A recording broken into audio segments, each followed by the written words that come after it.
Bonjour à toutes et à tous. Vous ne le savez pas encore, mais je vous dois tout et je voulais commencer cette présentation par vous dire merci. Il y a tout juste un an, se tenaient devant vous Raphaël et Anaïs et ils vous présentaient le projet Change de banque. Ils devaient lever des fonds pour employer une personne à temps complet sur ce sujet et cette personne, c'est moi. Je m'appelle Julie, je suis chargée de campagne chez Reclaim Finance et aux côtés de François, qui est chargé des relations avec les donateurs, on va vous présenter tout ce qui a été possible grâce à vous et puis tout ce qu'il reste à faire. Après avoir mis notre compte bancaire au service du climat, on va réfléchir aussi à comment mettre notre épargne au vert. Mais avant de rentrer un peu plus en détail dans le projet, il est important de reparler du problème. L'idée pour nous, c'est évidemment, selon les scientifiques, de limiter l'élévation des températures à 1,5 degré. Pour arriver à faire ça, il faut pouvoir sortir des énergies fossiles le plus rapidement possible. Et donc, pour pouvoir sortir des énergies fossiles, il faut éviter que les entreprises qui font de l'extraction d'énergie fossile n'aient plus de financement des banques, assureurs et investisseurs. Et donc, pour pouvoir faire ça, il est important de pouvoir travailler de couper le robinet de financement de ces investisseurs. Et c'est ce qui a présagé en fait à la création de Reclaim Finance, qui est une ONG de recherche et de campagne qui vise à transformer le secteur financier. En gros, on a 3 axes principaux. Le premier axe, c'est de pouvoir agir au niveau des acteurs financiers, donc de plaidoyer, de pouvoir les inviter à changer leurs pratiques. Le deuxième axe, c'est de pouvoir agir au niveau de la réglementation, de la régulation, de changer les règles du jeu. Et le troisième axe, qui est également porté par Julie, c'est en fait de pouvoir agir au niveau des mouvements citoyens, de l'action citoyenne, de pouvoir sensibiliser, notamment par des projets qui tournent autour on vous a présenté l'année dernière, Change de banque. Et cette année, on revient avec un nouveau projet sur l'épargne salariale.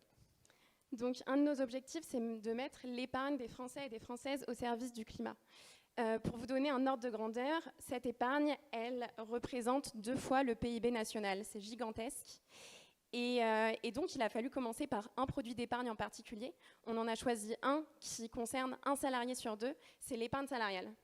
Et donc, notre projet est simple. Dans le cadre de l'accord national intersyndical, il va falloir mettre en mouvement les gestionnaires d'actifs sur le... Julie, de quoi tu nous parles? Tu nous parles d'accord syndical, on a parlé de protection des forêts et des océans ce matin, et là, tu es en train d'endormir tout le monde. Là, j'ai peur que dans 10 minutes, il n'y ait plus personne. Hein.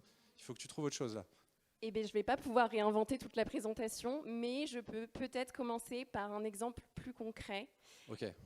En fait, tout a commencé par un salarié, Wassen, qui est un salarié d'une entreprise qui est leader de la mobilité en France. Et en fait, tous les ans, il recevait une prime et il avait le choix soit de toucher directement cette prime, soit de le mettre sur des fonds d'épargne salariale qui étaient proposés par son entreprise. Mais Wassen n'était pas très enthousiaste à l'idée d'investir sur les marchés financiers. Ce qu'on peut comprendre aussi. Mais avec l'inflation en cours, c'était clairement plus avantageux pour lui. Et du coup, il a quand même décidé de mettre cet argent sur un fonds d'épargne salariale qui s'appelle Conviction et qui est distribué par Amundi. Conviction, voilà un nom engagé, Julie. Tu ne crois pas si bien dire. Sur le prospectus du fonds, c'était même écrit que ce fonds visait la transition vers un monde bas carbone. Et en fait, Wassen, il a voulu en avoir le cœur net. Il nous a contactés et on a réalisé l'analyse de ce fonds d'épargne salariale. On s'est rendu compte qu'il investissait dans différentes entreprises, comme le groupe pétrolier Sinopec, qui développe du pétrole et du gaz de schiste en Chine, mais aussi Shell, British Petroleum et Total Energy. Attends, mais c'est un cas isolé, ça, non? Eh bien, si tu m'avais laissé terminer ma tirade... Ok, je te laisse finir, vas-y. Merci. Donc non, malheureusement, le problème, c'est qu'aujourd'hui, la majorité des fonds d'épargne salariale investissent dans des entreprises qui développent des nouveaux projets fossiles. 60% pour être exact. Mais le problème ne se pose pas seulement au niveau des fonds, il se pose aussi au niveau des acteurs. Le marché de l'épargne salariale, c'est un gâteau de 162 milliards d'euros. Et ce gâteau, il est partagé entre 3 acteurs. Et Amundi, qui est la filiale du Crédit Agricole, concentre déjà la moitié du gâteau. Et en plus de ne pas être très partageur, le problème, c'est que c'est aussi le premier actionnaire de Total Energy. Bon, je vous l'accorde, le tableau est un peu sombre. Mais chez Reclaim Finance, c'est aussi notre but de lever le voile sur des réalités qui ne sont pas très réjouissantes. Et puis, il y a aussi des bonnes nouvelles. 162 milliards d'euros, c'est un levier gigantesque qui équivaut à 3 fois le budget de la transition écologique. Et au-delà de ça, les salariés, ils sont prêts. 72% d'entre eux sont prêts à mettre leur épargne salariale au service du climat. Eh ben, top, Julie, je vois que tout le monde est à peu près encore là, donc bravo, on a réussi à retourner le truc. Donc vous demandez probablement comment Reclaim peut répondre à ces enjeux. L'année dernière, on était venu vous présenter le site Change de banque qui proposait une analyse en fait, des grandes banques françaises et comment on pouvait, en tant que particulier, changer de banque en quelques étapes. Donc là, on revient avec un nouveau site pour sensibiliser, n'est-ce pas, Julie? C'est ça, épargnesalariale-pour-le-climat.org. Et donc, c'est un site un peu pareil, un peu différent, qui permet du coup aux utilisateurs de mettre leur épargne salariale au service du climat en 3 étapes. Mais alors du coup, concrètement, ça se passe comment? Si je suis salarié, je vais sur le site, je contacte Reclaim, est-ce que tu peux nous en dire un peu plus? Alors du coup, que tu sois salarié, chef d'entreprise ou alors représentant du personnel, tu peux agir. La première étape, c'est de comprendre. Et donc pour ça, on va faire l'état des lieux. C'est-à-dire qu'on va regarder les pratiques de ton gestionnaire d'actifs, mais on va aussi regarder dans le détail ce qu'il se cache derrière tes fonds. Ok. Et puis deuxième étape, c'est de rassembler au sein de l'entreprise. Donc là, l'enjeu, ça va être de fédérer des salariés, la direction autour d'un même but. Nous, Reclaim Finance, on peut intervenir dans vos entreprises pour créer ce changement. Okay. Et puis enfin, c'est l'action. Donc on accompagne des entreprises à challenger leur gestionnaire d'actifs existant et si c'est pas possible, si ça fonctionne pas, à changer de gestionnaire d'actifs. Ok, top. Et du coup, comment on avance là maintenant? C'est quoi les next steps? Alors, il y a 2 grandes étapes, on va dire. La première, c'est de passer de 30 salariés accompagnés aujourd'hui à une centaine d'entreprises accompagnées. Pour cela, on a lancé une boîte à outils sur le site dont je vous parlais tout à l'heure, la semaine dernière. Et donc là, l'enjeu pour les prochaines semaines, c'est d'assurer son lancement, de le partager au maximum d'entreprises possible. Et puis, deuxième enjeu, ça va être de continuer à augmenter la pression vis-à-vis des gestionnaires d'actifs. Pour cela, on va sortir un rapport en début d'année prochaine. Top, merci Julie. Alors évidemment, on ne pouvait pas vous quitter sans vous parler financement. Donc ce tableau est un peu impressionnant et un peu moche comme souvent les tableaux. Mais s'il y a quelque chose que vous devriez retenir, c'est évidemment que c'est un projet, l'ensemble de la campagne dont on vous parle, c'est 150 000 €, qu'il est déjà financé à hauteur de 110 000 €. Donc là, aujourd'hui, il nous manque à peu près 40 000 € pour boucler notre financement. Et donc, on voulait vous remercier de nous avoir écoutés avec autant d'attention. Et on compte sur vous pour la suite. Merci beaucoup. Merci.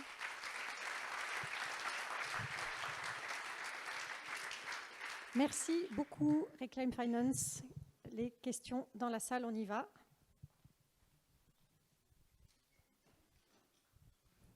Bonjour, merci beaucoup pour votre intervention. J'avais 2 questions à vous poser. La première, c'est pour revenir sur Change de banque. Si vous pouviez nous faire un retour d'expérience à année plus 1.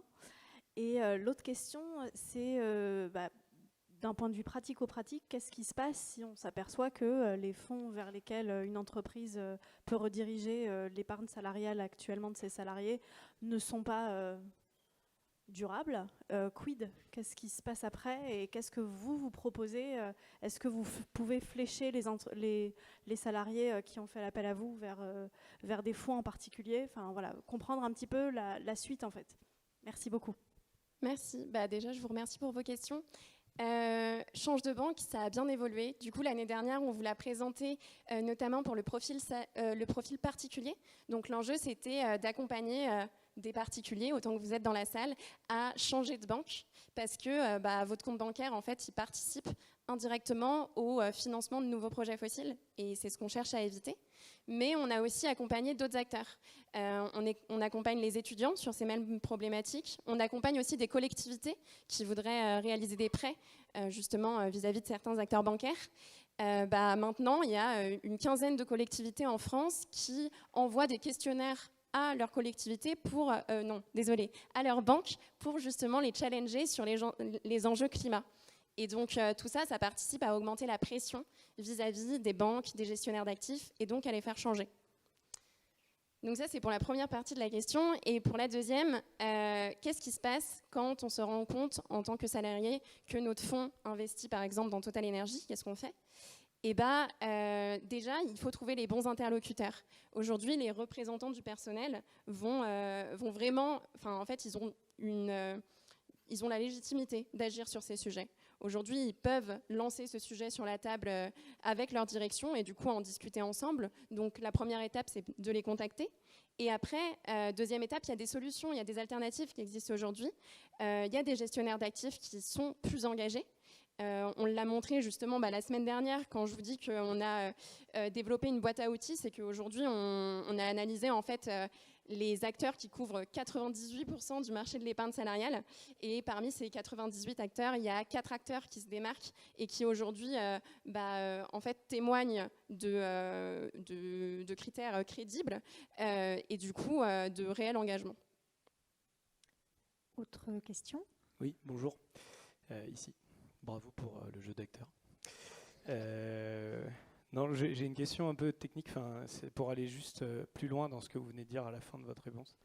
Pour être du côté obscur actuellement professionnellement, c'est-à-dire direction, relations sociales, choix de la banque, tout ça. C'est pas parce que des citoyens isolés et des salariés isolés vous contactent que les choses vont massivement bouger, sauf à ce que ce mouvement soit un véritable raz-de-marée, ce que je souhaite. Est-ce que vous avez des actions spécifiques vers les syndicats de salariés et peut-être les organisations patronales? Aujourd'hui, on discute avec différents syndicats. Et c'est vrai que c'est un travail qui reste aussi à faire, c'est-à-dire qu'on a commencé à lancer les discussions auprès de différents syndicats. Aujourd'hui, on accompagne des syndicats de différentes entreprises que je ne peux pas nommer aujourd'hui.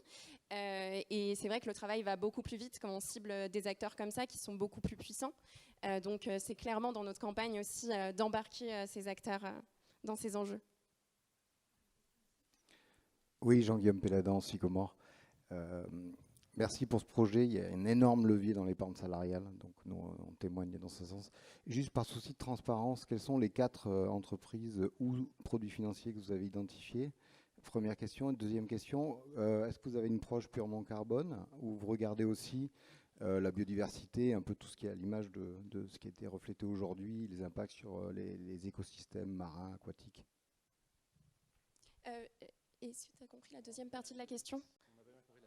Désolée. Donc première partie, quels sont les 4 acteurs qui se démarquent, ou est-ce que c'est des sociétés de gestion ou des produits financiers? Et deuxième question, est-ce que vous prenez dans votre orientation de prescripteur uniquement des critères sur le climat, ou aussi les autres enjeux environnementaux et les autres limites planétaires par exemple, et la biodiversité? Ça marche, merci. Donc au niveau des 4 acteurs, c'est des gestionnaires d'actifs qui, je peux les citer, ils sont sur notre site internet. C'est Ophi, Ecofi, Mirova et Gay-Lussac Gestion. Et donc c'est 4 gestionnaires d'actifs qui agissent à des échelles différentes, on va dire. Mais Gay-Lussac Gestion et Mirova aujourd'hui n'investissent pas dans des entreprises extractrices de pétrole et de gaz. Donc voilà, déjà ça enlève ce poids-là. Disons qu'un salarié du coup, qui investirait dans un fonds Mirova sait au moins qu'il ne retrouvera pas Total Energy dans son portefeuille. Après, pour Ophi et Ecofi, c'est différent. C'est-à-dire qu'il y a tout un travail d'engagement. Ces gestionnaires d'actifs, ils sont proactifs lors des assemblées générales. Du coup, Ophi a voté contre le plan climat de Total Energy, justement. Et du coup, c'est aussi une manière d'agir en tant que gestionnaire d'actifs. On peut arrêter les financements envers les entreprises qui développent des nouveaux projets pétroliers et gaziers, mais on peut aussi engager ces sociétés-là, justement, en envoyant des lettres et en votant contre le plan climat de certains acteurs. Écoutez, merci beaucoup. On n'a pas le temps. Il y a beaucoup de questions. On n'a pas le temps de prendre d'autres questions. Merci beaucoup. On peut vous applaudir.